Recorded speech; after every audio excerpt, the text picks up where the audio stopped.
인성목, 인문학과 성경을 공부하는 목사 임상훈입니다. 오늘 인성목에서 읽어드릴 책은 김애란의 단편소설집 바깥은 여름에 수록된 노찬성과 에반입니다. 주인공 찬성은 아버지의 갑작스러운 죽음 이후에 남겨진 초등학생 아들입니다. 에반은 혼자 된 찬성이 우연히 돌봐주게 되는 유기견입니다. 책 내용입니다. 찬성이 그 개와 처음 만난 건 아버지를 여의고 한 달쯤 지나서였다. 찬성은 할머니가 일하는 고속도로 휴게소에서 그 개를 봤다. 개는 남자 화장실 옆 화단의 철제 울타리에 묶여 있었다. 개는 반나절 사이 꽤 풀이 죽어 있었다. 깊은 머린 자세로 먼 곳을 보던 모습은 간대없고 시무룩한 얼굴로 귀와 꼬리를 늘어뜨린 채 엎드려 있었다. 검은 눈동자 안에는 주인을 향한 미움이나 원망보다 내가 뭘 잘못한 걸까 하는 질문과 자책이 담겨 있었다. 에반을 묶고 있는 철제 울타리는 구속과 관계의 단절을 느끼게 합니다. 외롭게 풀죽어 보이는 에반에 대한 묘사에는 홀 아버지마저 잃은 찬성이가 하고 싶은 듯한 질문이 있었습니다. 내가 뭘 잘못한 걸까? 인생에서 감당하기 힘든 어려움을 겪을 때 자책하기 쉽습니다. 유기견 에반의 모습을 보는 고아가 된 찬성이 너나 나나 무슨 잘못을 했길래? 라고 질문하고 싶어하는 듯 보입니다. 찬성은 할머니를 설득해 에반을 식구로 삼습니다. 그리고 그날부터 그동안 매일 시달렸던 악몽에서 벗어나게 됩니다. 그 꿈에서 찬성은 매번 아버지가 죽던 상황을 반복해서 경험해야 했었습니다. 다시 책 내용입니다. 에반을 집에 들인 날 찬성은 오랜만에 어떤 꿈도 꾸지 않고 깊이 잤다. 찬성은 에반이 자기를 지켜줬다고 생각했다. 언젠가 에반에게 무슨 일이 생기면 자기도 에반을 꼭 보호해줘야겠다고 다짐했다. 그 뒤 찬성과 에반은 늘 같이 잤다. 찬성은 누군가와 꼭 껴안고 자는 기분이 어떤 건지 처음 알았다. 에반의 따뜻하고 작은 몸통이 들숨날숨을 따라 수운하게 오르내리는 것만 봐도 평화로운 기분이 들었다. 사람은 돌봄을 받아야 하는 존재이지만 돌봐야 하는 존재이기도 합니다. 돌봄을 받지 못한 사람도 다른 사람을 돌볼 수는 있습니다. 어찌 보면 다른 사람을 돌보는 것이 자신을 가장 돌보는 것일 수도 있습니다. 자신만 돌보는 사람이야말로 자신을 가장 돌보지 않고 방치하는 것일 수도 있습니다. 사람도 동물도 서로를 돌봄으로써 살아갈 힘과 이유를 얻습니다. 어린 찬성은 엄마를 얼굴도 보지 못했고 아버지는 갑자기 떠나보내야 했습니다. 부모의 돌봄을 받지 못했습니다. 그는 다정한 어머니의 관심과 애정어린 눈빛을 원했습니다. 하지만 찬성은 돌봄받지 못한 자기 삶을 또는 그 부모를 원망하지 않고 자신보다 더 어려운 존재를 돌보는 기쁨을 선택합니다. 책의 내용입니다.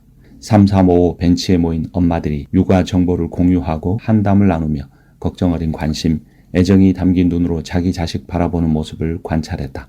아, 엄마들은 아이를 저렇게 보는구나, 저런 눈빛으로 대하는구나 흘끔거렸다. 그때마다 찬성은 이상하게 태어나 단 한 번도 보지 못했던 엄마 대신 에반의 얼굴을 떠올렸다. 에반도 이런 데서 산책하면 좋을 텐데, 에반도 저런 간식 주면 흥분할 텐데 하며 아쉬워했다. 찬성은 에반의 엄마가 되어 2년 동안 행복한 시간을 보냅니다. 개의 시간으로는 10여 년이라는 아주 긴 시간이었습니다. 에반은 늙고 병들어 제대로 움직이지도 못하고 찬성이 던져주는 공을 물어오지도 못하게 되었습니다.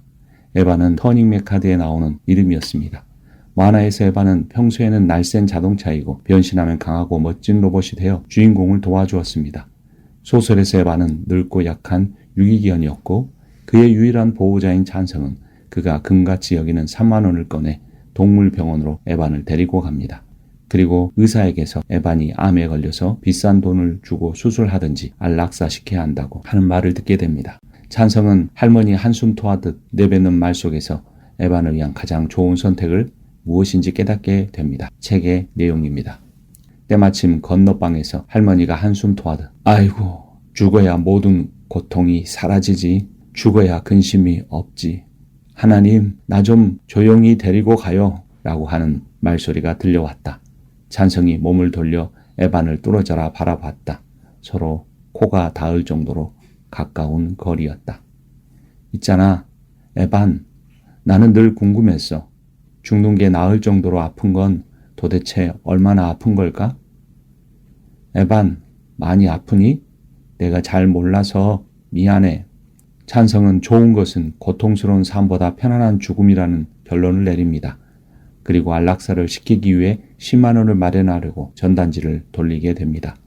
소설가 김애란은 노찬성과 에반에서 삶과 죽음을 이야기하면서 그 사이에 돈이라는 주제를 강조합니다. 두 해 전 찬성은 아버지를 여의고 여름방학을 맞았다. 찬성의 아버지는 갓길에서 사고를 당했다. 보험금은 한 푼도 나오지 않았다. 찬성은 할머니로부터 아버지의 트럭이 전복돼 아버지와 함께 불탔다는 얘기를 들었다. 그 시절 찬성은 인생의 중요한 교훈을 몇 가지 깨달았다. 돈을 벌기 위해선 인내심이 필요하다는 것과 그 인내가 무언가를 꼭 보상해 주진 않는다는 점이었다. 아르바이트를 시작한 지 하루 만에 찬성은 자기가 전단지 배포를 너무 만만하게 봤다는 것을 깨달았다. 살면서 이렇게 몸쓰는 일로 무리를 해본 적이 없었다. 첫날부터 다리에 알이 베어 계단을 오르내리는 일 자체가 곤욕이었다. 그만두고 싶을 때마다 찬성은 주문처럼 한 장에 20원, 1000장 돌리면 2만 원이란 말을 중얼거렸다. 우리 개는 작아서 10만 원쯤 든대요.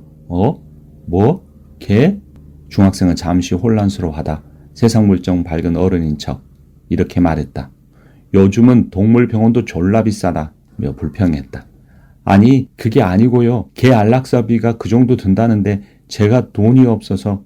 찬성은 일주일간 전단지 5,000장 이상을 돌려 11만 4천 원을 벌었다. 살면서 처음 만져보는 돈이었다. 찬성은 구체적인 노동의 대가를 만지며 뜻밖의 긍지와 보람을 느꼈다. 애초 목적과 달리 예상치 못한 성취감에 살짝 어른이 된 기분이었다. 마지막 날 너무 지겨운 나머지 전단지 40장 정도를 남의 집 옥상에 몰래 버리고 왔지만 그것 빼곤 정말 죄 묻지 않은 돈이었다. 소설가 김애란이 말하는 죄 묻지 않은 돈이란 무엇일까요? 땀 흘려 번 돈일까요? 좋은 일에 사용하는 돈일까요? 돈은 말도 없고 의도도 없습니다. 그 돈을 사용하는 사람이 선하면 선한 돈이 되고 그 주인이 나쁘면 나쁜 돈이 되는 것은 아닐까요? 찬성은 엄마의 얼굴은 기억하지 못하고 아빠의 몸은 교통사고로 잃었지만 에반을 만나 사랑하는 삶을 배우고 죽음을 위해 돈을 벌었습니다.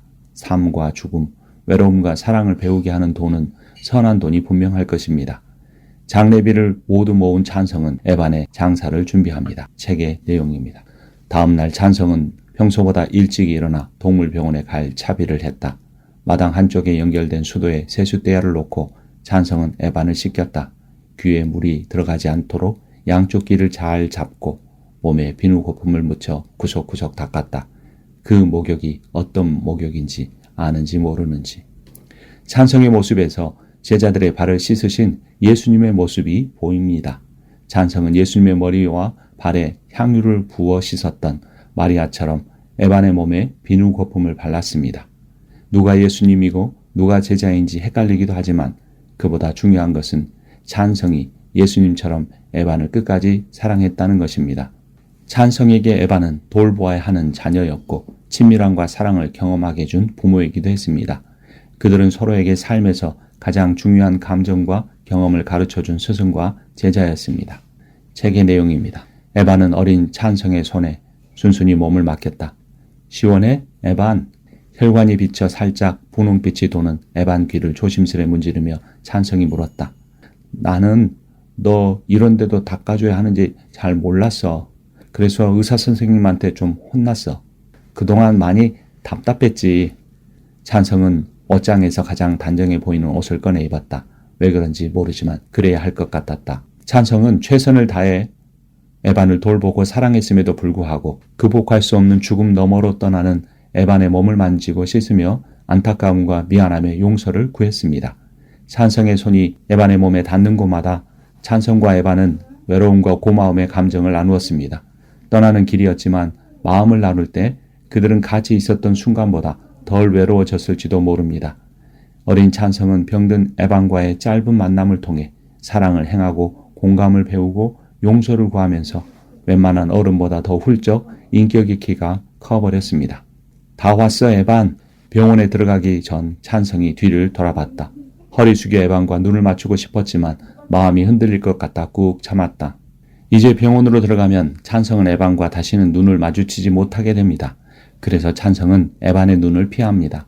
찬성은 에반에게 모든 사랑을 주고 그를 위해 땀을 흘렸지만 끝까지 지켜주지 못한 것을 미안해합니다.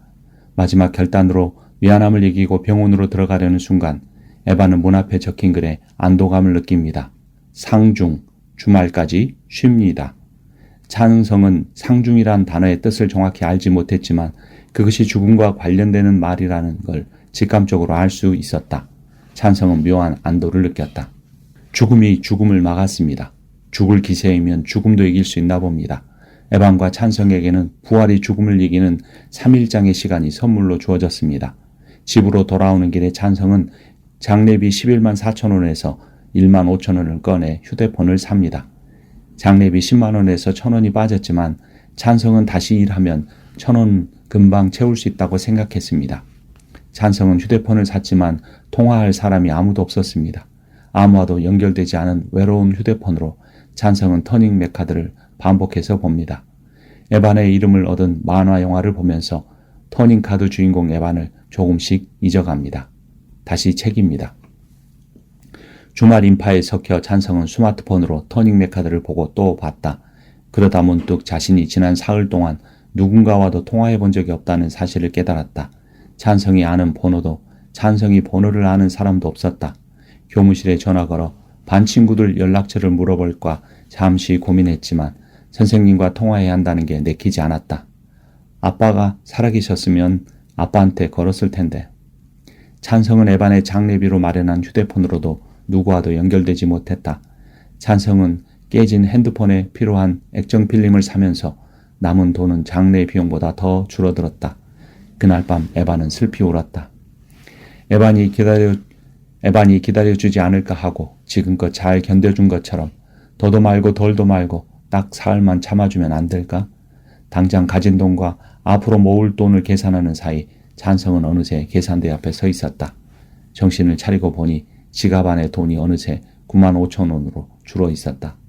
에반이 구슬피 울기 시작한 것 그날 밤이었다. 한 번도 그런 적이 없는데 이상했다.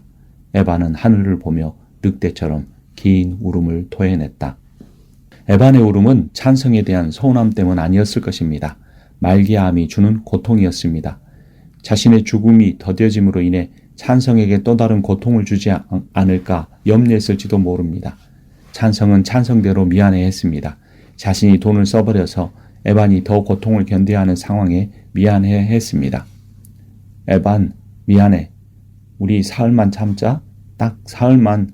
그때는 형이 꼭 착하지? 조금만 참아. 조금만. 돈이 부족한 사람은 삶만 아니라 죽음도 순조롭지 못해야 하나 봅니다. 어린 찬성이 땀 흘려 번 작은 돈은 고통스러운 병과 싸우는 에반에게도 부모와 친구와 단절된 외로운 삶을 사는 찬성에게도 구원을 주지 못하고 중간에서 우왕좌왕했습니다. 약속한 사흘에서 단 하루가 남은 날입니다. 책의 내용입니다. 이틀이 지났다. 찬성은 이상한 기척에 잠에서 깼다. 개슴실에 눈을 떠보니 에반이 자신의 뺨을 핥고 있었다. 두 발을 찬성의 가슴팍에 올리고 마치 작별 인사라도 하는 양 찬성 얼굴에 자기 머리를 비볐다. 에반이 꼬리를 흔들고 배를 보일 때와 조금 다른 느낌이었다. 찬성은 이상하게 눈물이 나려 했다. 요즘 계속 잠만 자더니 어디서 그렇게 힘이 난 걸까? 에반의 장례비를 마련할 수 있었지만 오히려 그 남은 돈의 일부로 터닝 메카드가 그려진 휴대 케이스를 사고 말았습니다. 그날은 에반에게 약속한 3일째 장례날이었습니다. 찬성은 에반에 대한 미안함을 감추기 위해 오늘 아침 에반의 모습을 보면 장례비가 필요 없을지도 모른다고 합리화했습니다. 너무나 괜찮아 보였거든요. 그리고 집에 돌아오는 길에 자신과 에반을 위한 핫바를 샀습니다. 책의 내용을 다시 볼까요? 찬성은 핫바가 든 검정 비닐봉지를 들고 터덜터덜 40분을 걸어 집에 왔다. 모든 불이 꺼진 탓에 집안이 평소보다 더 어두워 보였다. 찬성이 대문을 열고 마당으로 들어서며 일부러 큰 소리를 냈다. 에반, 형이 간식 사왔어. 이리 와봐. 네가 좋아하는 핫바야. 에반이 기뻐할 모습을 상상하며 찬성이 작은 방 문을 활짝 열었다. 그런데 거기에 에반이 없었다. 논바닥에 주저앉아 당장 울고 싶은 마음을 누르며 찬성이 걸음을 재촉했다. 일단 에반을 찾는 게 먼저였다. 그러니까 거기 주유소 쓰레기통 옆에 눈에 익은 자루 하나가 보여 있었다. 안에 뭐가 들었는지 자루 아래가 불룩했고 입구는 노끈으로 단단히 묶여 있었다. 아니야. 그럴 리 없어. 그때 몇몇 형들이 웅성거리는 소리가 들렸다. 한쪽 가슴에 주유소 로고가 박힌 조끼를 입은 형들이었다. 아니라니까 그러네. 에이, 설마. 아니라니까. 그 개가 일부러 뛰어드는 것 같았다니까. 차가 지나가기를 기다렸다는 듯이. 찬성은 꽤 오랫동안 그 자루 앞에 서 있었다. 몇 번 노끈을 풀어볼까라는 충동이 일었지만 그러지 않았다. 자루 아래로 방금 전보다 더 많은 양의 피가 새어나왔다. 만지면 아직 따뜻할 것 같은 피였다. 이윽고 찬성이 몸을 돌려 걸음을 옮겼다. 자루에 든 게 뭔지 끝내 확인하지 않고 그때까지 오른손에 꽉 쥐고 있던 휴대전화를 든 채 자리를 떴다. 찬성은 아픈 유기견 에반의 장례비로 휴대폰과 만화영화 에반이 그려진 휴대폰 케이스를 샀습니다. 찬성은 말하지 못하는 에반보다는 또래 친구들과 더 대화하고 싶었을까요? 찬성은 에반이 차에 뛰어들어 죽은 것이 자기 잘못처럼 여겨졌습니다. 에반의 장사를 위해 번 돈을 자신을 위해 써버린 일을 용서받고 싶었습니다. 찬성은 할머니가 하나님께 구하던 용서가 떠올랐습니다. 그렇지만 이제 다시는 만질 수 없는 무언가가 가슴을 옥죄었다. 하지만 당장 그것의 이름을 무엇이라 불러야 할지 몰라 찬성은 어둠 속 갓길을 마냥 걸었다. 시끄러운 경적을 울리며 찬성 옆을 사납게 지나갔다. 머릿속에 난데없이 용서라는 말이 떠올랐지만 입 밖에 내지 않았다. 저물녘 지평선 넘어 끝없이 펼쳐진 아스팔트 위로 붉은 빛이 번지면 할머니는 스스로 하루 노고를 취하하듯 담배를 꺼내 물었다. 능숙한 폼으로 고개 숙여 담배에 불을 붙인 뒤 이렇게 말했다. 주여, 저를 용서하소서. 할머니, 용서가 뭐야? 아이스박스 캐리어 옆에서 흙장난치던 찬성이 물었었다. 없던 일로 하자는 거야? 할머니는 대답 대신 볼루물이 깊이 패게 담배를 빨았다. 담배 연기가 질 나쁜 소문처럼 순식간에 폐를 장악해 나가는 느낌을 만끽했다. 그 소문의 최초 유포자인 양 약간의 죄책감과 즐거움을 갖고서였다. 아님 잊어달라는 거야? 찬성이 채근하자 할머니는 강마른 손가락으로 담뱃재를 바닥에 톡톡 털며 무성의하게 대꾸했다. 그냥 한번 봐달라는 거야. 용서란 무엇일까? 용서란 없던 일로 하는 것이 아니다. 용서란 잊어버리는 것도 아니다. 용서는 봐달라는 것이다. 자신의 잘못을 인정하고 죄 지은 상대에게 사함을 받는 것이다. 하지만 찬성은 에반을 다시 만날 수 없었다. 용서를 받을 수도 없었다. 마지막 3일간 찬성은 에반을 마음 중심에서 이미 조금씩 밀어내고 있었다. 찬성이 자기를 위해 장례비를 써버려서 에반을 객사하게 만들었다. 찬성의 잘못은 잊혀질 일도 없던 일도 될 수 없었다. 사실 용서를 구할 사람은 찬성이 아니라 다른 사람이었습니다. 하지만 그 어느 누구도 찬성에게 용서를 구하지 않았습니다. 찬성은 그들 대신 자신이 용서를 구하고 싶었을지도 모릅니다.